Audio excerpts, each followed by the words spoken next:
என் கையில் வந்து விதைகள் இருக்குது. இந்த விதைகள் வந்து சின்ன சைஸ்லேருந்து பெரிய சைஸ் வரைக்கும் இருக்குது. இந்த மாம்பழ விதைலாம் பார்த்தீங்கன்னா ரொம்ப பெருசாக இருக்கும். இப்போ இந்த விதையை வந்து ஒரு பொசிஷனில் போட்டிங்க அப்படின்னா சூப்பராக வந்து வளர்ந்துரும். ரூட் வரும், அப்புறம் வந்து ஸ்ப்ரவுட் வரும்.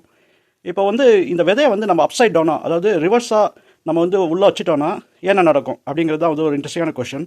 ஏன்னா அப்சைட் டவுனாக வச்சா ரூட் வந்து கீழே போகிறது பதிலாக மேலே போகும் அப்படின்றது தான் நம்ம அசம்ஷன். ஆனால் அது ஆக்சுவலாக வந்து நடக்காது. இப்போது பிளான்ட்டில் வந்து ஒரு நேச்சுரல் எபிலிட்டி இருக்குது. அந்த எபிலிட்டி பேர் வந்து கிராவிட்ரோஃபிசம் அப்படின்னு வந்து நம்ம சொல்லுவோம். அதாவது என்னென்னா, இந்த ரூட்ஸ் வந்து வெளியில் வரும்போது, அப்புறம் இந்த ஸ்ப்ரவுட் வந்து வெளியில் வரும்போது, அது நேச்சுரலாகவே வந்து அந்த ரூட் வந்து கிராவிட்டியை வந்து தேட ஆரம்பிச்சிடும். அப்புறம் அந்த டைரக்ஷன் வந்து கரெக்டாக வந்து வளர ஆரம்பிச்சிடும். அதனால் இந்த விதையை வந்து நீங்கள் எந்த ஓரியன்டேஷனில் போட்டாலும் கரெக்டாக வந்து அந்த ரூட் வந்து கீழே தான் வந்து உள்ளே போகும். இப்போ நம்ம கொஷின் கேட்கலாம், அதுக்கு நான் ஒரு மூளை இருக்கா, அது எப்படி வந்து கரெக்டாக வந்து கண்டுபிடிக்குது சாயில, எப்படி ரூட் வந்து கரெக்டாக வந்து கண்டுபிடிச்சு போகுது அப்படின்னு.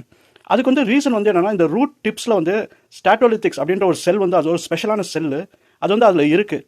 அந்த செல் வந்து என்னென்னா ஒரு சின்ன ஒரு வெயிட் மாதிரி.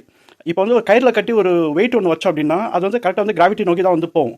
அந்த மாதிரி அந்த ரூட்டில் வந்து அந்த ஸ்டாட்டோலித்திக்ஸ்ன்ற செல் வந்து இருக்கிறதுனால ரூட் வந்து எந்த டைரக்ஷனில் போனாலும் அது நேச்சுரலாக வந்து கீழே வந்து வளைஞ்சிரும். ஏன்னா அந்த வெயிட்னால. அதனால் அந்த ரூட் வந்து பூமியை நோக்கி தான் வந்து உள்ளே போகும், மேலே வந்து வெளில வராது. அதுதான் ரீசன். நம்ம வந்து எந்த ஓரியன்டேஷனில் போட்டாலும் இந்த சீடு வந்து கரெக்டாக வந்து ஒர்க் ஆகும்.